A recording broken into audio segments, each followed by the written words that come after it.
Hello बच्चों, 10th class का new batch start हो गया है। तो ये जो न्यू बैच स्टार्ट हुआ है ये हम लोग जो है बहुपद से स्टार्ट करेंगे, ताकि जो भी थ्योरी हो या जो भी सलूशन हो हम लोग बारीकी से देखेंगे।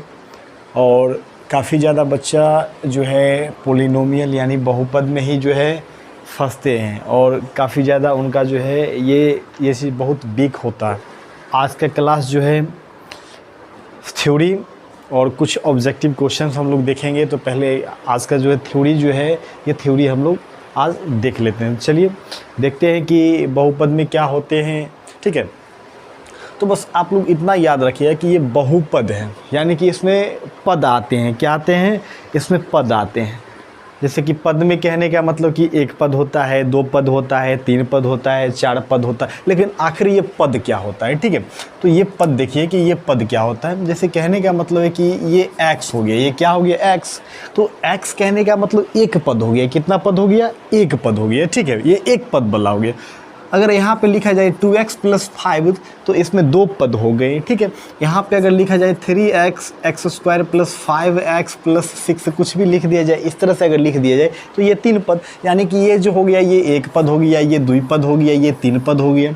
ठीक है, तो इसे ही हम लोग पद कहते हैं। और बहुपद का मतलब होता है कि जैसे कि ये तो द्विपद हो गया, ये एक पद हो गया, ये त्रिपद हो गया। ठीक है, तो इसको हम लोग बहुपद बोल सकते हैं। बहुपद का मतलब होता है कि बहुत सारे पद होते हैं। क्या होते हैं? बहुपद का मतलब बहुत सारे पद होते हैं। लेकिन इसमें एक और बात आप लोगों को समझना बहुत ही ज़रूरी है, बहुत ही बारीकी से इसको समझना है। और वो आखिर है क्या? घात समझना होता है। हम लोग तो ये समझ लिए हैं कि ये पद होते हैं। क्या होते हैं? ये पद होते हैं। आखिर ये पद होते हैं तो कैसे? ये सिंगल रहेगा तो एक पद। अब जैसे कि ये 2x मेरा हो गया तो ये भी एक पद इसको बोल सकते हैं। अगर सिर्फ 3 भी दे दिया जाए तो ये भी मेरा पद ही होगा। इसमें कितना पद? तो एक पद।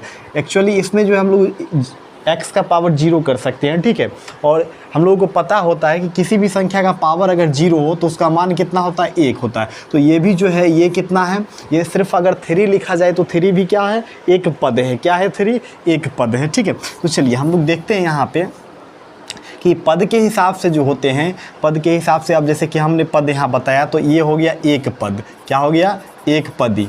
एक पदी बहुपद। क्या हो गया? एक पदी बहुपद हो गया। इसको हम लोग बोल सकते हैं, इसको हम लोग बोल सकते हैं द्विपदी। क्या बोल सकते हैं? द्विपदी। द्विपदी बहुपद। इसको क्या बोल सकते हैं? त्रिपदी बोल सकते हैं। त्रिपदी। त्रिपदी बहुपद बोल सकते हैं। ठीक है, इसी तरह से अगर चौथा वाला आएगा तो चतुर्थपदी। वो सब 3 से जो आगे जो आता है तो वो बहुपद में काउंट हो जाता है, यानी कि इसमें बहुत सारे पद हैं, हम लोग बहुपद बोलने लगते हैं। ठीक है, इसी तरह से जितना पद रहेगा, अगर 4 रहेगा तो उसमें हम लोग 4 पद वाला भी बोल सकते हैं। लेकिन अब हम लोग को क्या जानना है? इसमें एक घात भी जानना है। घात के आधार पे। किसके आधार पे? घात के बारे में भी जानना है। ठीक है, एक्चुअली उसमें होता क्या है घात वाला में? इसमें तो पद होता है कि एक पद, दो पद, तीन पद, चार पद। और घात वाला में होता है क्या कि एक घात वाला, दो घात वाला, तीन घात वाला, चार घात वाला। ठीक है, तो इस तरह से हमको समझना है। ठीक है, तो ये बात तो क्लियर है सबका? ये बात क्लियर है। ठीक है, अब इसमें देख लेते हैं घात वाला में। आखिर घात वाला में क्या होता है? घात के आधार पे, घात के आधार पे होते हैं जैसे कि यहाँ पर एक्चुअली दे दिया x + 1, या फिर अगर दे दिया सिर्फ x दे दिया। अगर ये दूसरा हम लिखते हैं, ये पहला लिखते हैं, ये दूसरा लिखते हैं, तो दोनों जो है दोनों एक ही चीज़ है। दोनों ये दोनों जो है दोनों मेरा क्या है? ये पद ही है। ये भी पद है, ये भी पद है। लेकिन हमको घात के आधार पर जानना है। किसके आधार पर जानना है? घात के आधार पर जानना है। तो घात के आधार पर इसका घात 1 है और इसका भी घात 1 है। लेकिन अगर देखा जाए अगर सही से सही मायने में अगर देखा जाए, इसको चलिए थोड़ा सा और हटा करके हम लिख लेते हैं। अगर यहाँ पर अगर इसको देखा जाए, ठीक है, क्या किया जाए? देखा जाए तो ये दोनों जो बनते हैं, क्या बनते हैं? ये देखिए, इसमें भी एक घात है इसका और इसमें भी x का एक घात है। ठीक है, लेकिन इसमें क्या है? इसमें पद 2 है, एक पद, दो पद, लेकिन इसमें पद 1 है। ठीक है, लेकिन घात के आधार पे ये दोनों जो है एक ही चीज़ कहलाएगा। ठीक है, एक घात वाला कहलाएगा। कितना घात वाला कहलाएगा? एक घात वाला कहलाएगा। कितना घात वाला? एक घातीय बहुपद। एक घातीय बहुपद। ठीक है, लेकिन इसको हम लोग एक और नाम से जानते हैं, और ये नाम जो है very very important, most important होते हैं। ठीक है, इसका नाम होता है, ठीक है, ये या है, या लिखा गया है, आप लोग कन्फ्यूजन में नहीं आइएगा। ये ये होता है एक घात वाले को हम लोग बोलते हैं रैखिक। क्या बोलते हैं? रैखिक बहुपद। क्या बोलते हैं? रैखिक बहुपद। एक्चुअली में इसका ज़्यादा डिमांड होता है, ठीक है। विद्यार्थी लोग जो है इसका ज़्यादा यूज करते हैं और यही क्वेश्चन में बार बार आते हैं, ये काफ़ी ज़्यादा पूछा जाता है रैखिक बहुपद, ठीक है। कहीं भी दे देगा कुछ भी, जैसे कि यहाँ पर दे दिया कि x+1, बताइए कि ये कौन सा बहुपद है, तो ऑप्शन में दे देगा द्विघात, त्रिघात, रैखिक बहुपद, ठीक है। तो किस में टिक करना है? रैखिक बहुपद में। क्यों करना है? क्योंकि इसका घात एक, जिसका घात एक होता है उसको हम लोग रैखिक बहुपद बोलते हैं। पद से हमको कोई मतलब नहीं, पद एक दो पद है, इसमें एक पद है, लेकिन यहाँ पे घात x का घात कितना है, चढ़ का घात कितना है, तो एक है, ठीक है। चढ़ का घात कितना है, और चढ़ में हम लोग जो है अधिकतर यूज जो करते हैं x y और z का ही यूज करते हैं, ठीक है। x y और किसका यूज करते हैं चर में? ज़्यादातर हम लोग चर में जो है हम लोग ज़्यादातर x y z का ही यूज करते हैं, ठीक है।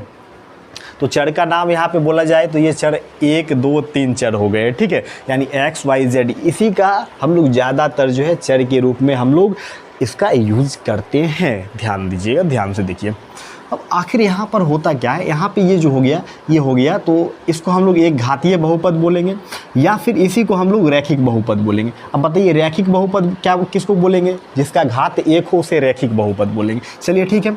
अगर मान के चलिए कि किसी का घात 2, जैसे कि x² + 2 हो गया, ठीक है, तो इसका घात 2 है, तो इसको हम लोग क्या बोलेंगे? इसको बोलेंगे द्विघात। क्या बोलेंगे? द्विघात बहुपद बोलेंगे। क्या बोलेंगे? द्विघात बहुपद बोलेंगे। अगर किसी का घात 3 हो गया, ठीक है, एक्चुअली जैसे हम लिख देते हैं कि x⁻3 2x + 5, ये अभी मेरा मेन यहाँ पे जो है बताने का मकसद है कि कितना घात वाला होता है, तो हम लोग क्या बोलते हैं, तो ये x का पावर यहाँ पे क्या हो गया? 3 हो गया। यहाँ स्क्वायर भी कर सकते हैं, कोई आपत्ति नहीं है, इसमें x वाला छोड़ भी सकते हैं, ठीक है। तो इसमें पद जो हो गए 1 2 3, लेकिन अभी हमको पद नहीं घात के आधार पर देखना है। इसका अधिकतम घात कितना है? 3 है, तो ये कौन सा होगा? ये त्रिघात होगा। क्या होगा? त्रिघात बहुपद हो जाएगा, ठीक है। क्या होगा? बहुपद, ठीक है। तो हम लोग को ये देखना है कि दो तरह से हम लोग बहुपद पढ़ेंगे, तो दो चीज़ पर जो है विशेषकर खासकर ध्यान हमको देना है तो देना है। अगर इन चीज़ों पे आप ध्यान दीजिएगा तो काफ़ी अच्छा से बहुपद आप जान पाइएगा, समझ पाइएगा, ठीक है। तो ध्यान क्या देना है कि एक तो होता है कि किसके आधार पे? पद के आधार पे, कि पद काउंट कर लो कितना पद है, वो हो गया, ठीक है। तो 1 पद वाला, 2 पद वाला, 3 पद वाला, इसी तरह से अगला आएगा तो चतुर्थ पद हो जाएगा, ठीक है। बहुपद इसी तरह से बढ़ते जाएगा तो बहुपद हम लोग बोल सकते हैं। और यहाँ पे घात के आधार पे क्या होता है? जिसका एक घात होता है उसको एक घातीय बहुपद, या फिर हम लोग रैखिक बहुपद बोलते हैं। जिसका अधिकतम घात 2 होता है उसको द्विघात बोलते हैं। जिसका अधिकतम घात 3 होता है उसे त्रिघात बोलते हैं। जिसका 4 घात होगा उसको 4 घात वाला यानी चतुर्थ घात बोलते हैं, ठीक है। इसी तरह से 5 वाला होगा तो 5 घातीय बहुपद बोलेंगे, ठीक है। लेकिन इसमें गौर से देखिए, द्विघात है लेकिन इसमें एक पद 2 पद है, ठीक है। तो पूछा जाएगा कि घात भी बताओ और पद भी बताओ। इसमें अगर पूछा है घात बताओ और पद बताओ तो क्या होगा? इसमें घात जो हो जाएगा इस वाले में, तो घात हो जाएगा, कितना हो जाएगा? घात 3 हो जाएगा। और पद कितना होगा? तो पद भी 3, 1 2 3 पद, पद भी कितना? 3 पद हो जाएंगे, ठीक है। तो बातें ये क्लियर है, ठीक है। चलिए बात क्लियर है पूरा। अब हम लोग करेंगे क्या? अब हम लोग जो है फार्मूला को देखेंगे, ठीक है।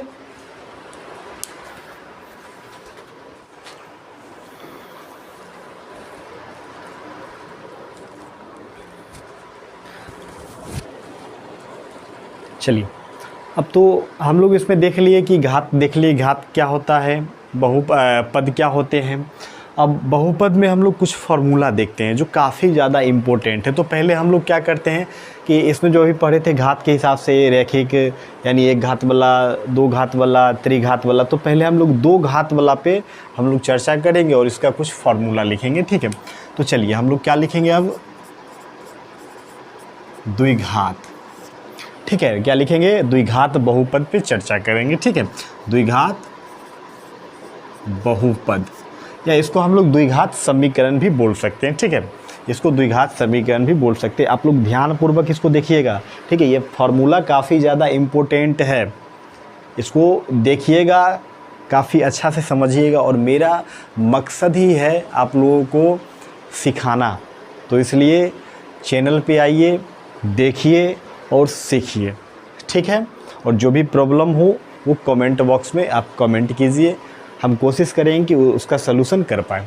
तो चलिए हम लोग पहले देख लेते हैं कि द्विघात बहुपद के बारे में देखते हैं। इससे कुछ फार्मूला लिखेंगे। तो सबसे पहले हम लोग को जानना है कि द्विघात बहुपद का इसका मूल रूप क्या होता है? द्विघात बहुपद का मूल रूप होता है A X square plus B X plus C बराबर 0। ठीक है, ये द्विघात बहुपद का मूल रूप होता है। इसमें हमको विशेष ध्यान देना है, ए पे, बी पे और सी पे विशेष ध्यान देना है। ठीक है, किसी किसी द्विघात समीकरण में सी का मान जो है इस तरफ भी होता है, बराबर के इस तरफ भी होते हैं, दायां तरफ भी होते हैं, लेकिन मूल रूप ऐसा है। अभी हम मूल रूप लिखें। ठीक है, इसमें विशेष ध्यान देना है, ए बी सी पे देना है। अब समझना है कि ए क्या होता है, बी क्या होता है, सी क्या होता है। तो ए जो होता है ये एक्स स्क्वायर का गुणांक होता है। गुणांक समझते हैं ना कि जो गुना हो रहा है। ठीक है, क्या होता है? गुणांक होता है। बी क्या होता है? तो जिसमें जो x का गुणांक होता है। और c क्या होता है? जिसमें x नहीं हो, चर नहीं हो। फिर से इसको एक बार और अलग तरीक़ा से इसको समझ लेते हैं। जो x स्क्वायर के साथ जुड़ा होता है उसको a बोलते हैं, जो सिर्फ x के साथ जुड़ा होता है उसको b बोलते हैं, और जिसमें x नहीं है उसको c बोलते हैं। एक अब हम लोग एक उदाहरण, ठीक है, एक दो उदाहरण से पहले इसको और भी क्लियर कर लेते हैं। ठीक है, तो चलिए उदाहरण हम लोग इसमें देख लेते हैं। X square plus 7x plus 10 is equal to 0। ठीक है, एक और उदाहरण लिखते हैं। ठीक है, चलिए एक और उदाहरण हम लोग लिखेंगे। 3x square minus x minus 4 बराबर 0। चलिए अब इसमें करना क्या है, आप लोगों को ही बताना है कि इसमें जो हम लोग द्विघात समीकरण का इसमें मूल रूप लिखे हैं, तो इसमें भी देखिए ये भी द्विघात समीकरण, लेकिन पद कितने? एक पद, दो पद, तीन पद, 1 2 3, 1 2 3 पद। ठीक है, तो ये द्विघात समीकरण का ये मूल रूप होता है। ठीक है, तो गौर से देखिएगा कि हमने बोला था ए बी सी पे विशेष ध्यान देना है। तो यहाँ हमको बताइए कि इस वाले समीकरण में जो है ए का मान क्या? तो ए बराबर लिखते हैं, ए का मान कितना? तो क्या बोले थे अभी थोड़ा देर पहले कि जो एक्स स्क्वायर के साथ जुड़ा होगा वो ए का मान होगा। तो इसमें जो जुड़ा मतलब गुना के रूप में जो रहेगा, जुड़ल रहेगा। ठीक है, तो यहाँ पे देखिए एक्स स्क्वायर इसमें गुना के रूप में ए है। ठीक है, तो यहाँ पर ढूंढिए कि इसमें जो एक्स स्क्वायर के साथ गुना के रूप में क्या है। तो इसमें तो कुछ नहीं दिख रहा है, इसका मतलब कुछ नहीं दिख रहा है, तो क्या है? एक लगा हुआ है। तो ए का मान कितना हो गया? 1। अब देखिए एक एक्स इसमें जो है x के साथ जो जुड़ा होता है, गुना में रहता है, उसको b बोलते हैं। तो b का मान कितना हो गया? b का मान 7 हो जाएगा। और c जिसमें कि x नहीं हो तो c का मान कितना हो गया? 10। ठीक इसी तरह से जो है इसमें आ जाइए। तो इसमें बताइए a का मान कितना होगा? तो एक्स स्क्वायर के साथ कितना जुड़ा हुआ है? 3 है गुना में, तो 3 हो गया। अब बताइए b का मान क्या होगा? तो इसमें सिर्फ x है। क्या है? x। ठीक है, तो x के आगे क्या होता है? x का गुणांक क्या है? तो x का गुणांक 1 है। कितना है? 1 है। हमने यहाँ पे डाल दिया है। तो b का मान कितना? देखिए यहाँ पे जो x जो है, x तो इसके साथ में b है ना, मूल में देखिए x के साथ क्या जुड़ा हुआ है? b। तो यहाँ भी जो है x के साथ ढूंढेंगे कि b का मान कितना है आखिर। तो यहाँ पे कुछ नहीं था तो हमने 1 अपना मन से डाल दिया, क्योंकि कुछ नहीं होता है तो 1 से गुना करेंगे तो कोई फ़र्क नहीं पड़ने वाला। तो b का मान 1 हो गया। अब c का मान बताइए, सॉरी b का मान 1 नहीं, b का मान जो होगा -1 हो जाएगा। ठीक है, क्या हो जाएगा? b का मान -1 हो जाएगा। क्यों? क्योंकि इसके आगे जो चिन्ह रहेगा वही चिन्ह आएगा। इसमें देखिए प्लस का चिन्ह था तो प्लस का चिन्ह आ गया, लेकिन इसमें माइनस का चिन्ह है तो माइनस आ गया। अब c का मान बताइए, तो इसमें x नहीं है यानी ये c का मान होगा। तो c का मान 4 और इसके आगे देखिए माइनस है तो -4 आ गया। ठीक है, बात क्लियर है यहाँ तक? ठीक है, बात ये क्लियर है। ए बी सी मान जो है समझ में आ गया है। ठीक है, अब देखिए अब हम लोग यहाँ से फॉर्मूला देखेंगे। ठीक है, तो फार्मूला हम लोग क्लियर कर लेते हैं पहले। ठीक है, तो पहले हम लोग द्विघात के लिए फार्मूला देख लेते हैं। तो आप लोग बस इतना जानिएगा कि द्विघात समीकरण जो होते हैं इसमें 2 शून्यक होते हैं, यानी कि इस समीकरण को हम लोग सॉल्व करेंगे ना तो x का 2 मान निकलेगा। क्या मान निकलेगा? 2 मान। अगर द्विघात को सॉल्व करेंगे तो x का 2 मान, त्रिघात को सॉल्व करेंगे तो त्रिघात बहुपद में x का 3 मान निकलेगा। ठीक है, अगर रैखिक एक घात वाला रहेगा तो उसमें 1 मान निकलेगा। ठीक है, तो यहाँ पर द्विघात पढ़ रहे हैं तो x का 2 मान होगा, और जो 2 मान होगा उसी को हम लोग क्या बोलते हैं? शून्यक बोलते हैं। क्या बोलते हैं? शून्यक। ठीक है, तो द्विघात में हम लोग क्या करते हैं कि द्विघात में जो शून्यक जो होते हैं, ठीक है, द्विघात में कितने शून्यक होते हैं? द्विघात में x यानी क्या? शून्यक x का 2 मान। कितना मान होता है? 2 मान, जिसको हम लोग जो है डिनोट करते हैं, सूचित करते हैं। क्या करते हैं? सूचित करते हैं। सूचित बराबर अल्फ़ा और बीटा से सूचित करते हैं। किससे करते हैं? ये अल्फ़ा और बीटा। द्विघात में x का 2 मान निकलता है, जिसको हम लोग किससे डिनोट करते हैं? अल्फ़ा और बीटा से डिनोट करते हैं। तो पहले हम लोग फार्मूला लिख लेते हैं, ठीक है। तो पहले फार्मूला लिखते हैं। देखिए फार्मूला क्या कहलाएगा पहले कि शून्यकों का योगफल। क्या कहलाएगा? शून्यकों का योगफल। पहले हम लोग फार्मूला लिखते हैं,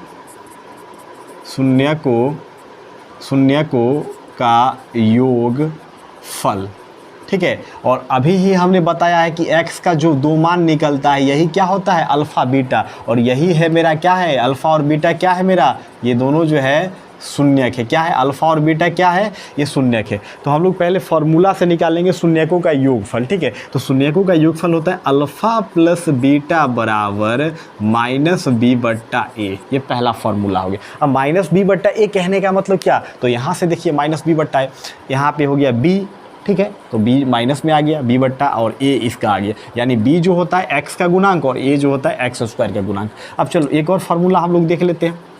एक और अगर इस पे क्वेश्चन बनाना है तो चलो क्वेश्चन भी हम लोग डील कर लेते हैं। अब मान के चलिए कि एक्चुअली में हमको यही क्वेश्चन बनाना है, ठीक है। अगर यही क्वेश्चन इसी को अगर सॉल्व करना है तो चलिए सॉल्व कर लेते हैं। यहाँ पे हम लोग सॉल्व कर लेते हैं। तो बताइए अल्फ़ा प्लस बीटा हो गया, तो अल्फ़ा प्लस बीटा क्या होता है? फार्मूला माइनस बी बट्टा ए, ठीक है। यही ना होता है माइनस बी बट्टा है। तो चलिए बताइए कि b का मान कितना? तो b का मान जो है ये b में पहले से माइनस में है, b का मान 7 है और a का मान कितना? 1। तो कितना आ गया? एक्चुअली में ये क्या आ गया? -7 आ गया। अल्फ़ा प्लस बीटा का मान क्या आ गया? -7 आ गया। अब एक और फार्मूला, ये मेरा एक पहला फार्मूला हो गया द्विघात के लिए, ठीक है। कितना? कौन सा घात के लिए? द्विघात के लिए। द्विघात का 2 शून्यक होता है, x का 2 मान होता है, जिसको हम लोग एक को अल्फ़ा माने दूसरा को बीटा माने। एक और फार्मूला क्या होता है अगला?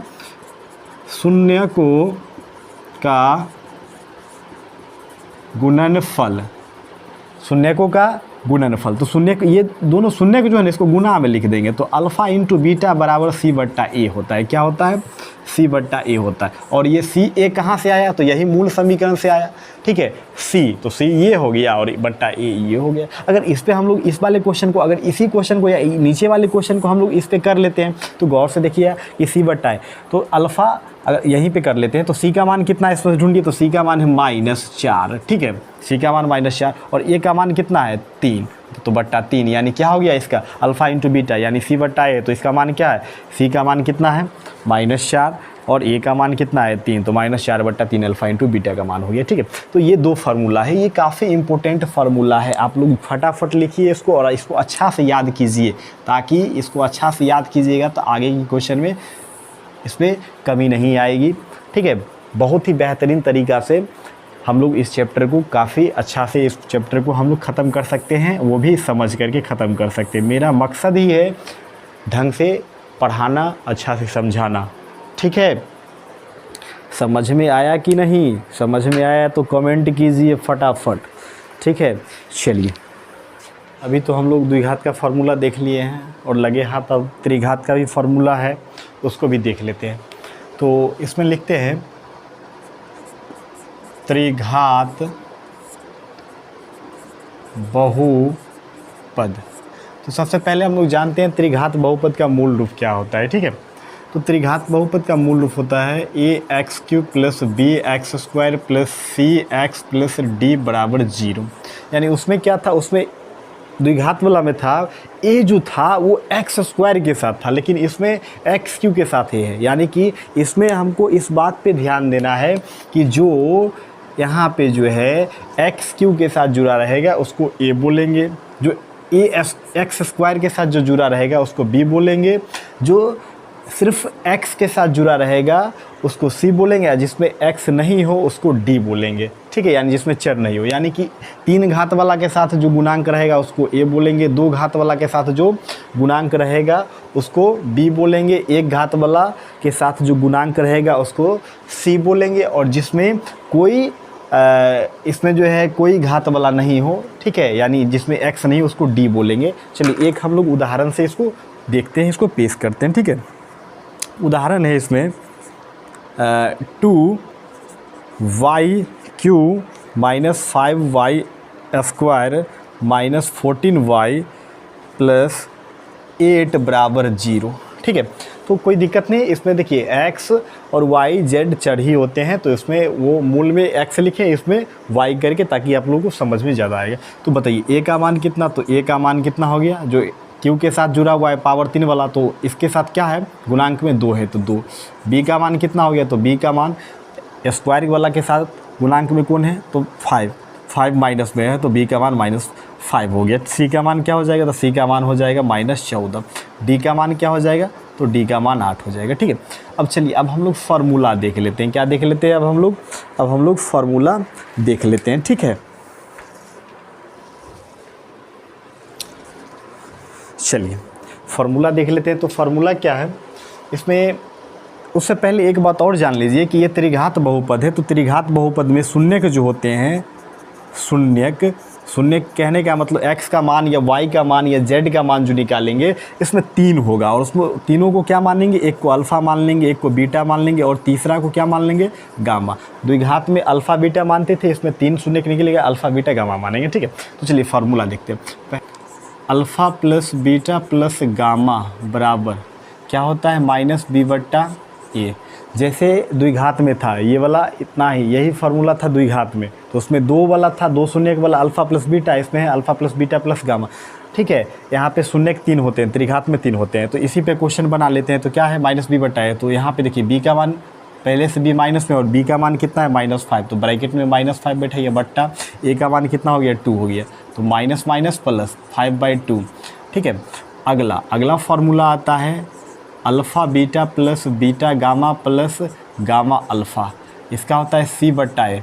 इसको हम लोग बोल सकते हैं शून्यकों का गुणनफल का योगफल। देखिए ये जो दोनों गुना हो रहा है और तीनों आपस में जुड़ रहे हैं, तो इसको बोल सकते हैं शून्यकों का गुणनफल का योगफल। इसका होता है c/a। अब देखिए c का मान कितना है, तो c का मान -14, तो माइनस में 14 बैठा दीजिए। a का मान कितना है, 2 है, इसको काट दीजिए, 7 बार में कट गया, तो -7 आ गया, ठीक है। अगला फार्मूला, एक और फार्मूला आता है त्रिघात में, alpha into beta into gamma, इसका होता है -d/a, ठीक है, -d/a। तो चलिए इस पर भी हम लोग बैठा करके निकाल लेते हैं। तो d का मान कितना हो गया, ये d माइनस में है और d का मान यहाँ प्लस में 8 है, तो बैठा देंगे 2/a है, तो a का मान 2 है, तो 2 बैठा दिए, काट दीजिए 4, तो -4 आ गया, ठीक है। यानी कि तीनों फार्मूला हो गए। तो त्रिघात में पहला फार्मूला को क्या बोलेंगे, शून्यकों का योगफल। दूसरा फार्मूला को क्या बोलेंगे, शून्यकों के गुणनफल का योगफल। और तीसरा फार्मूला क्या बोलेंगे, शून्यकों का गुणनफल। बस फार्मूला हमको ये यूँ याद रखना है, ऐसे याद रखना है ये, और वो जो क्वेश्चन इधर बताए हैं ये उदाहरण स्वरूप बता दिए कि ज़्यादा समझ में आएगा। तो इतना फार्मूला आप लोगों को याद रखना है, ठीक है। अब हम लोग ऑब्जेक्टिव पे चलेंगे, ठीक है। और इसमें हमने 2 फार्मूला, एक द्विघात में और एक त्रिघात में, हमने समीकरण निकालने वाला 2 फार्मूला हमने छुपा करके रखा है। वो जब क्वेश्चन आएगा तब, यानी कि वो ध्रुव के एक्का की तरह वो फार्मूला है, और जब क्वेश्चन आएगा उसके बाद हम बताएंगे, ठीक है। तो ये फटाफट नोट्स कीजिए, और अब हम लोग ऑब्जेक्टिव पे चलेंगे।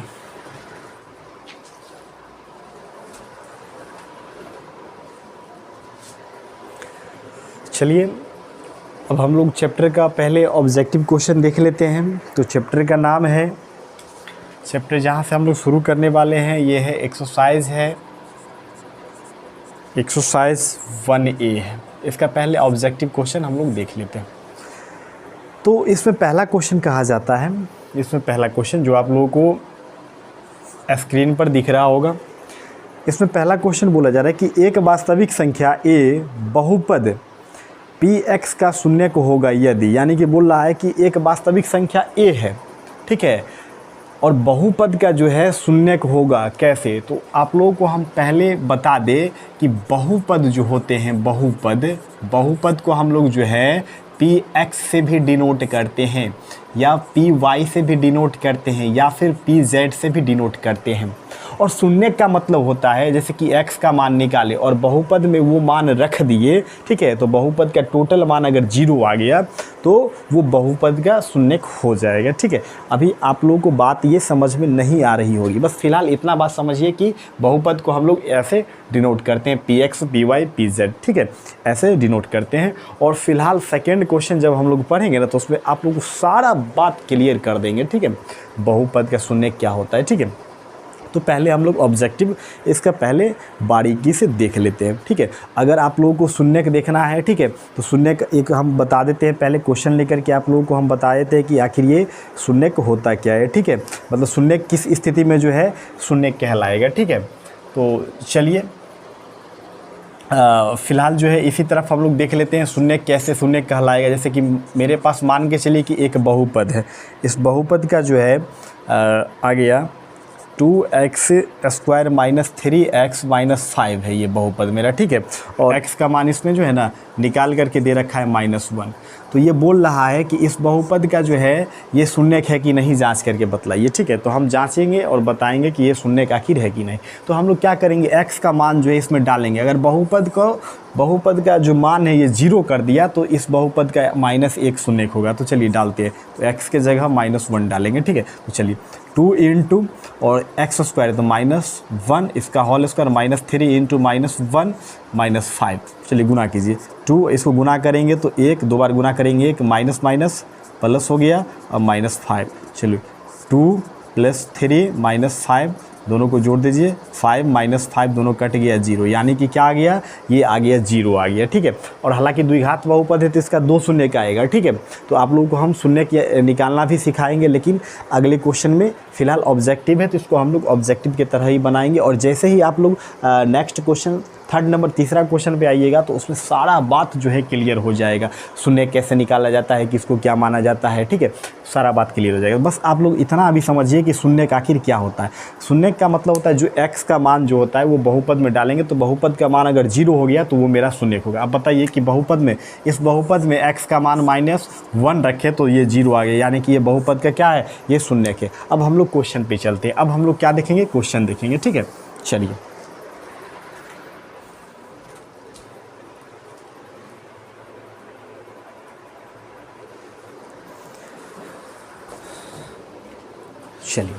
अब हम लोग जो है बारीकी से क्वेश्चन देखेंगे। तो पहला क्वेश्चन देख लेते हैं।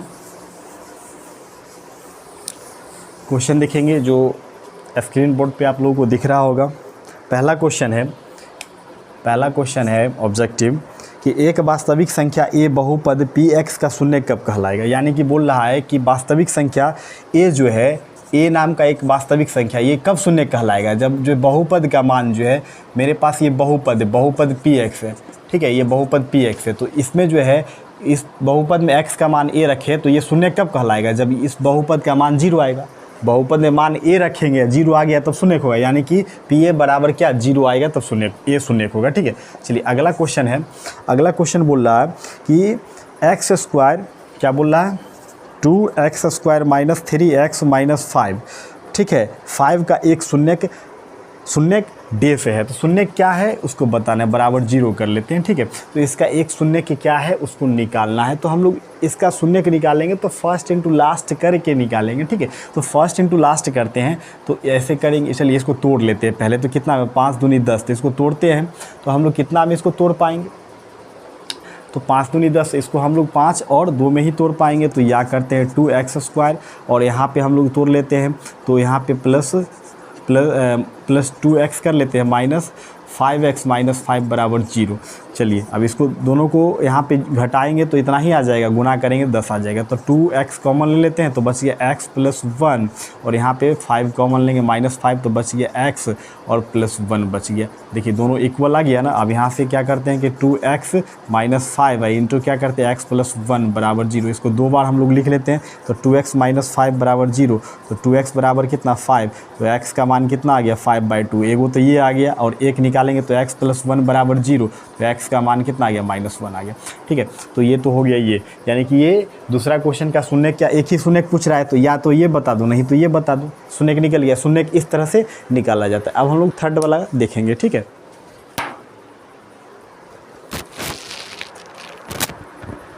चलिए अब हम लोग इसको फटाफट देख लीजिए, उतार लीजिए। अब हम लोग क्या करते हैं, ये अब 3rd वाला क्वेश्चन हम लोग ऑब्जेक्टिव क्वेश्चन देख लेते हैं, ठीक है। चलिए 3rd वाला जो देखेंगे तो 3rd वाला हम देखिए क्या है।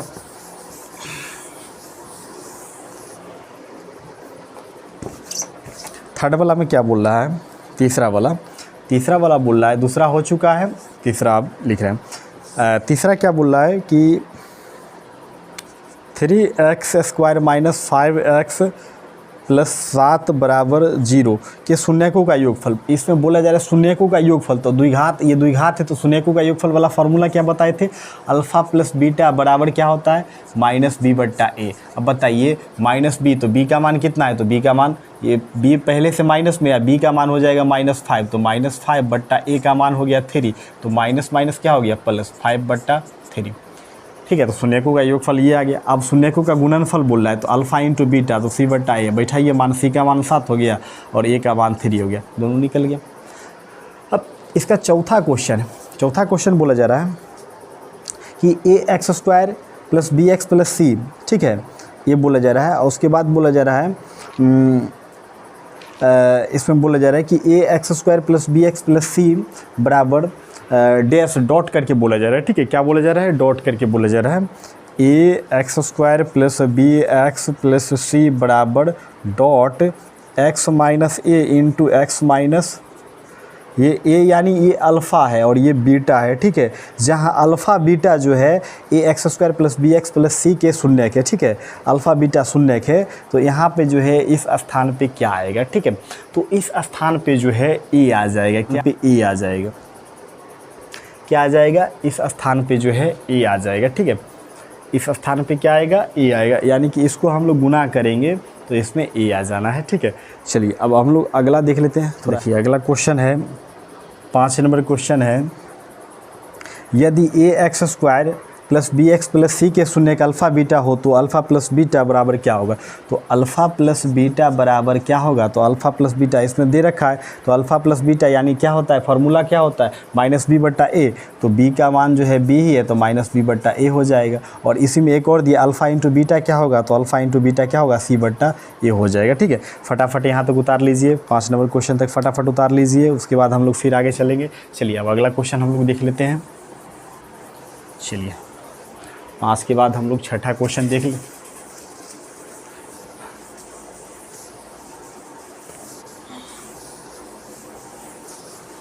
चलिए 5 के बाद हम लोग छठा क्वेश्चन देख लेते हैं। छठा क्वेश्चन में बोला जा रहा है, यदि अल्फ़ा बीटा गामा बहुपद ax³ plus bx² plus cx plus d के शून्यक हो तो अल्फ़ा प्लस, यानी कि इसका मान, देखिए इसमें बहुपद दिया दे रखा है, वहाँ पे देख लीजिए आप लोग दे रखा है, तो यहाँ पे हमको निकालना है alpha beta plus beta gamma plus alpha gamma का मान निकाला है। तो इसका फार्मूला क्या होता है, c बट्टा ए।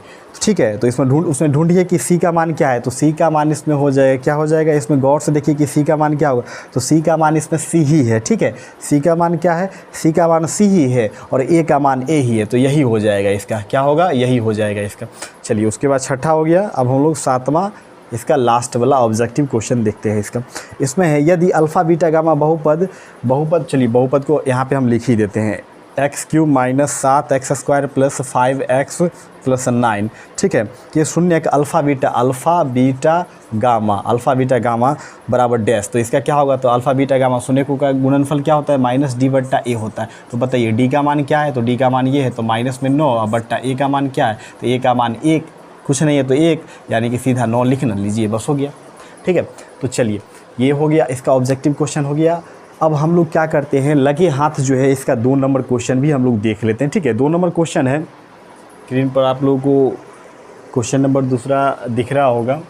इसमें बोल क्या रहा है कि यदि बहुपद px, ठीक है, यदि बहुपद px बराबर ax² minus 3 into a minus 1 into x minus 1 का एक शून्यक एक है, तो a का मान क्या होगा।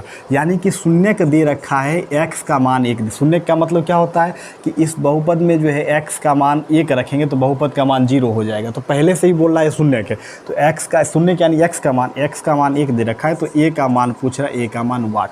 तो हम लोग करेंगे क्या, ठीक है, हम लोग करेंगे क्या कि x का जो मान है इसमें बैठाएंगे। ठीक है, तो शून्य कैसे होगा, तो शून्य होगा इस बहुपद में x का मान 1 रखेंगे तो क्या होगा, 0 आ जाएगा बहुपद का मान। ठीक है, तब ये शून्य होगा। अब चलिए ये px यानी x का मान 1, तो इसको, ये पूरा px है, इसको इधर लिख लीजिए। क्या है क्वेश्चन में, ax² minus 3 into a minus 1 into x minus 1 बराबर 0, या चलिए x का मान बैठाइए, तो a गुने x का मान 1 है, तो 1 का square -3 into a minus 1 into x का मान कितना है 1, -1 बराबर 0।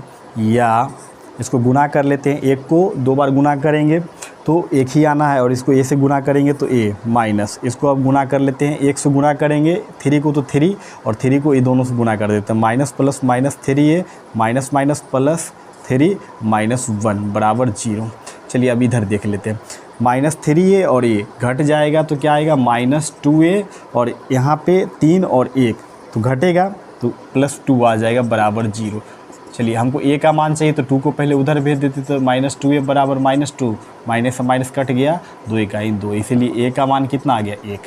यानी इस क्वेश्चन में a का मान कितना आ गया, तो a का मान 1 आ गया और x का मान भी क्या है 1 है। तो चलिए अब हम लोग नेक्स्ट क्लास में मिलेंगे, नेक्स्ट अगले क्वेश्चन नंबर 3 से हम लोग मिलेंगे, जो काफ़ी इम्पोर्टेंट क्वेश्चन है और काफ़ी हम लोग अच्छी तरह से उसको पढ़ेंगे। तब तक के लिए धन्यवाद, फिर मिलेंगे।